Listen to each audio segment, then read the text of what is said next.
All right, time now for Top Talkers. Introducing my panel, we have John Brenner from CFRA, Melanie Adams from Bob FM, and Michael O'Byrne from CTV News at Noon. Thanks for joining us today. What a weekend for the Liberals, the Ontario Liberals in particular. Kathleen Wynne, designate Premier as of now, this morning, I guess Saturday night in Toronto. It was a close race between her and Sandra Pupatello until she got all the support from those that were from Gerard Kennedy and Charles Sousa, the ones not quite getting the numbers. A surprise that it's her, Michael, or is this a good sign for the Liberals? I don't think it's a surprise because it was such a tight race. It could have went either way. Is it a good thing for the Liberals? You know, it can't be a bad thing for the Liberals the way things have been going for them, but is she going to lead a different kind of Liberal government in Ontario? Are we weeks away or months away from an election? Is she going to ride out the mandate? There's a lot of questions to be answered here in the next little while. Now, one of the big things the media jumped on immediately was the fact that she is now the sixth Ontario Premier, female Ontario, Premier, sixth Premier in the country that is a woman, and first openly gay. But it's something that became an issue, and she said, yes, I'm gay. I'm not a gay activist, and then she kind of got away from that because that's not what her focus is. But you know what's weird? Until I read that this morning, I didn't know. I had no idea, and I love that we live in a country where a politician can be gay, and half the country goes, really? I had no idea. Because it doesn't matter. It doesn't matter.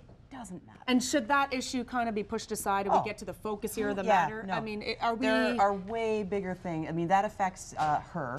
That's the only person whose life that affects is hers. So the media and politicians should maybe focus on things that affect more of us. That would be a neat idea. Which in turn, following up on that, Mel, could be an election. And the question now is, that government's been prorogued for some time. There's been nothing happening at Queen's Park. John, do we go to an election? Should an election happen so that Ontarians can properly elect her as the next Premier? Or give them the opportunity to maybe elect one of the opposition? Should we have an election or get back to work, let the Liberals govern for some time? I'd like to see what Kathleen Wynne has in the form of substance so that I can, as a voter, can make an accurate appraisal of what her leadership can bring to the party so that I can decide, is the Liberal Party the party that represents me under this new leadership, or is there someone else out there who deserves my vote? And with so many explosive issues on the table right now, with her being a bit of a sideline person, having stepped away from the nitty-gritty of day by day to focus on the leadership, now she can come back in, presumably with a bit of a fresh approach, and say, you know what, we were wrong about this. Okay, and this is what we need to do to be right about it again. On the other hand, this was a good thing. It wasn't very popular. Maybe they didn't like McGuinty for what he did, but he had the right medicine at the right time. Didn't taste very good, but it was the right thing to do. But she has to make her own way, and I think we have to give her some time to do that. And should that be her focus, Michael? Does she need to address some of those past mistakes by the Liberals, move on and kind of tackle them before we should be going to an election? And I think she does, but I think they have to do that during an election campaign. Okay. She was elected by some 11 or 1,200 delegates. There's 4 million people voted in the last Ontario election. I think it's time for the people to choose her, and during an election campaign, she can lay all that out on the table. Here's what we did right in the old government. Here's what I plan to do in the future. I think we're going to get a sense of who Kathleen Wynne is, and hopefully the whole thing about being the first female Premier of Ontario and the first openly gay Premier is just totally wiped off the map because it is so incredibly irrelevant. Is there no argument we are going to see a totally new Ontario Liberal Party here? I think so. Like under her leadership, this is going to be a new Liberal Party? Yes, we will. But that number you threw out, 4 million people who voted?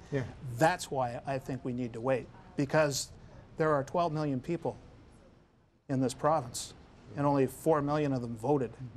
9 million eligible voters. But we're still, breaking down the numbers. That's less than 50%. All right, we're just out of time, but quickly, Brad Fritsch, amazing. Are we not totally right behind this guy? He's going after Tiger Woods. The biggest story in the biggest sports story in years in my mind. I'm a big golf fan, so I'm biased. But this is amazing. This guy is in an exclusive club now that so very few people in the entire world, you saw him on tape yesterday, or not on tape, live, with Tiger Woods next to him. Yeah. Think what you like about Tiger Woods, but on the golf course, he's an incredible golfer. There's Brad Fritz right there.